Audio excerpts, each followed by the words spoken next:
bought a Goldwing 9 days ago.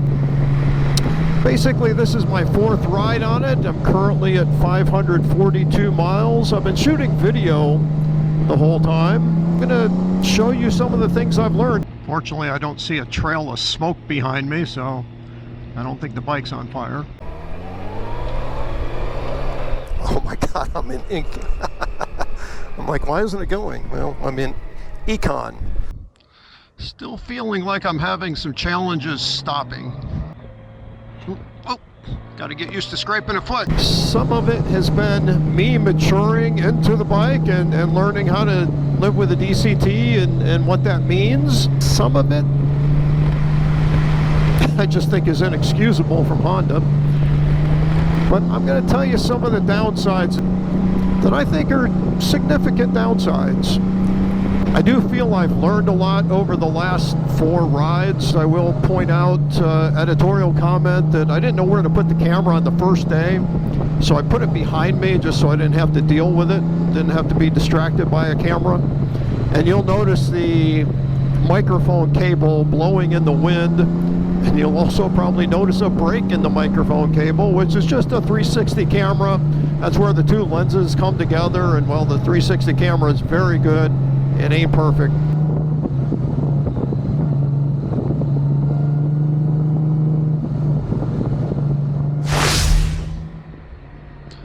Hello everybody, I bought my first Goldwing. I say first because that's what everybody says when I say I bought a Goldwing. If you're a Goldwing owner, you mean your first Goldwing. Okay, I bought my first Goldwing 1 week ago today. Today was the day. A guy who's been riding dirt bikes and dual sports and enduros and adventure bikes for over 50 years bought a Goldwing. I'm out on my second ride right now. Definitely have some first impressions of a first-time Goldwing owner. Really, it's the first time I've ever even ridden a Generation 6. It was after I signed on the dotted line. Here's something I don't normally do. I'm going to go see if I can find a cleaner road. It's January. You expect roads around here to be nasty, and quite frankly, this one is. So it's bad enough on an adventure bike, but on a Goldwing, I really don't want to do dirty roads that much. So this looks pretty dirty right here. Yeah, let's get through it. All right. My wife wanted me to keep the bike clean because she knows how bad I am at keeping bikes clean, and she said, I'll keep it clean. She may regret that.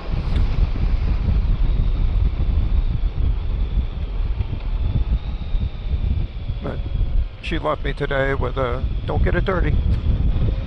Sorry, honey. I'm not good at that.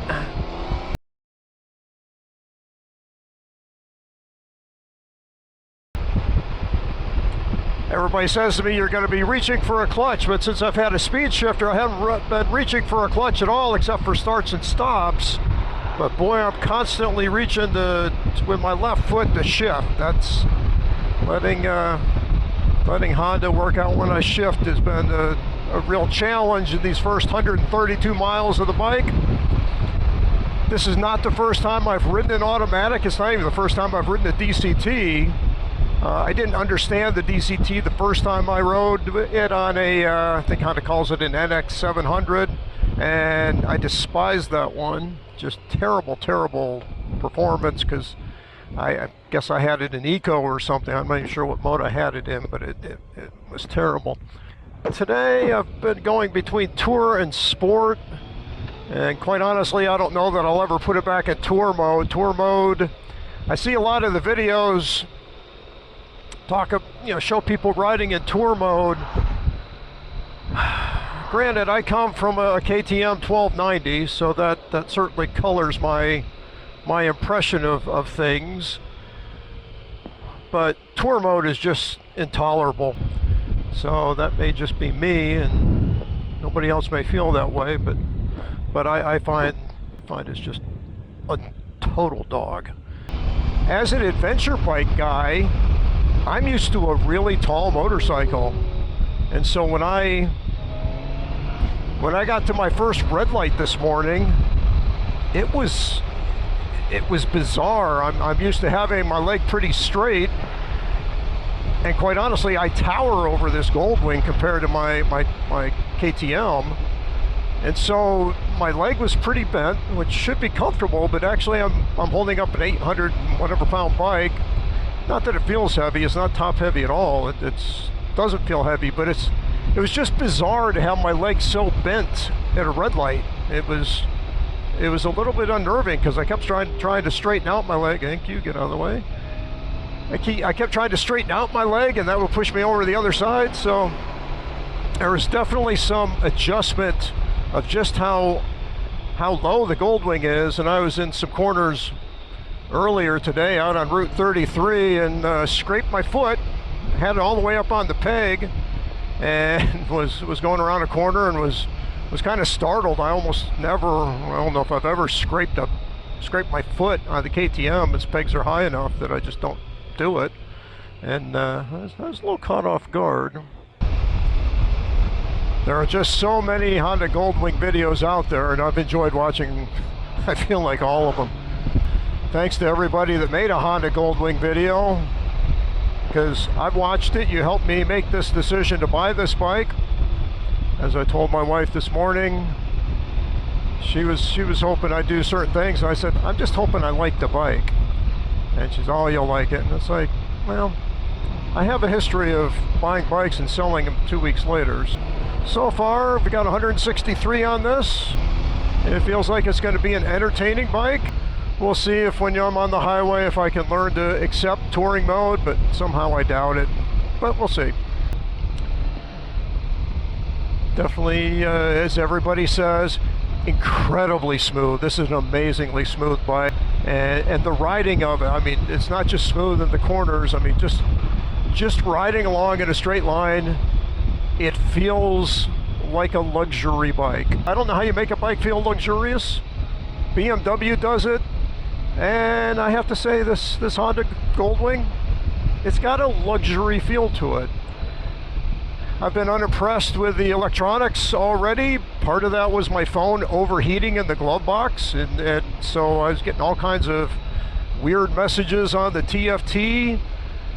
I see they sell coolers for the glove box, or maybe you just have to go with a wireless Bluetooth connection to keep the phone out of that glove box because it's just too hot. One of the things I'm finding odd is because there's no shifter on the left, somehow it's short-circuiting my brain as far as putting my foot down. So far I've managed to always put it down, but there is some oddity to it that it's like, oh yeah, I gotta put my foot down. I've only been doing that for 50 plus years. So here we go, I'm coming up to a stop sign. I know I'm gonna need to not pull in the clutch, not try to shift, but still put my foot down. And it's honestly, it's weird. Go ahead. Put your foot there, you go. Just go ahead and go down the highway. It is a Goldwing after all. Should be very comfortable on the highway. Put the window up. Go down one exit.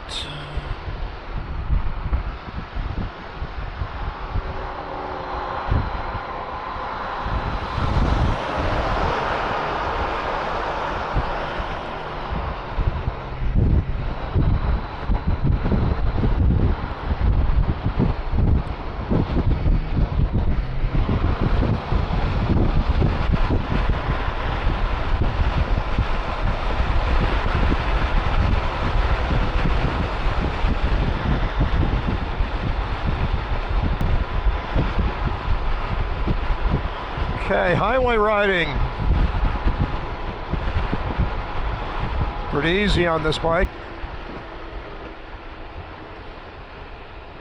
So, not much engine braking here. I mean, I'd be shifting down constantly on a regular manual bike, and not getting a lot of engine braking coming off the highway in touring mode.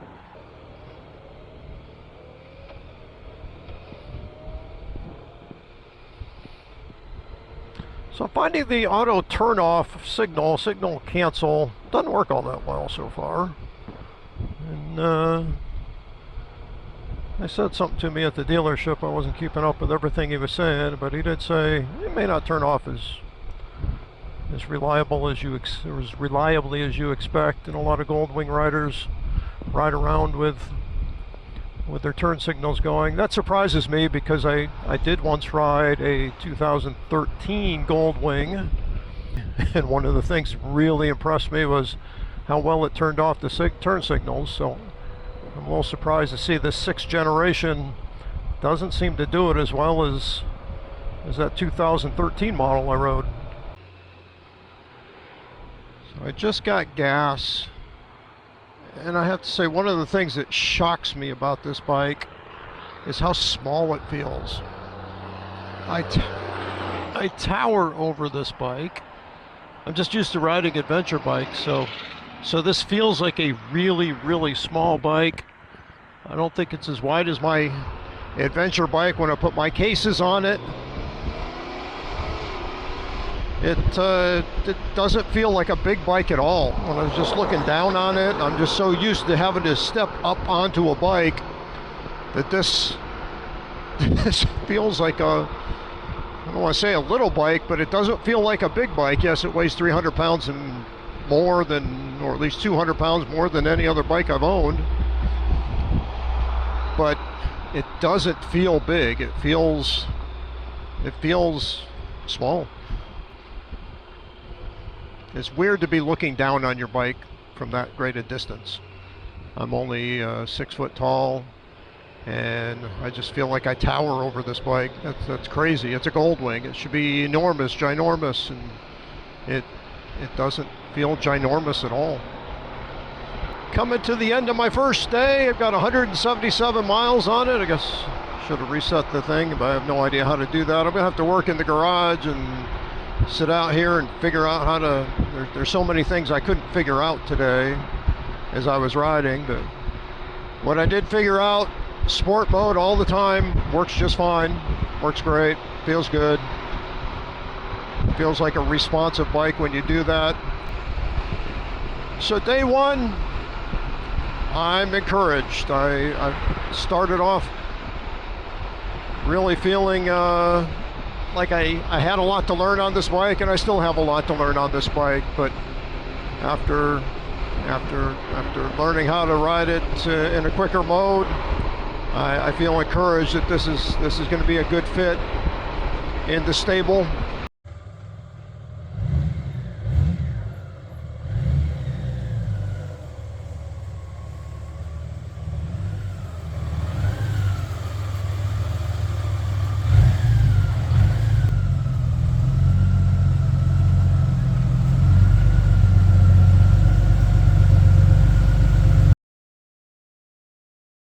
You pointed out how most people sooner or later on a DCT will take off with the parking brake on. Took me a grand total of 3 days to get to that point where I did it. So it's a horrible feeling to be riding along and then all of a sudden you're smelling something and you really felt the bike was a little sluggish. I'm so used to being in sport now, but I was finding the ride was a little harsh. And I was surprised by that. It's a Goldwing, but I do recall reading the book and that it changes the suspension depending on what mode you're in. I feel like I have a pretty good understanding of this bike. The DCT works. I may want to supplement it some with the flappers as far as shifting up, shifting down, mainly shifting down, going into the corners and the twisties, or just even needing to pass. I don't find that the bike is always in the right gear.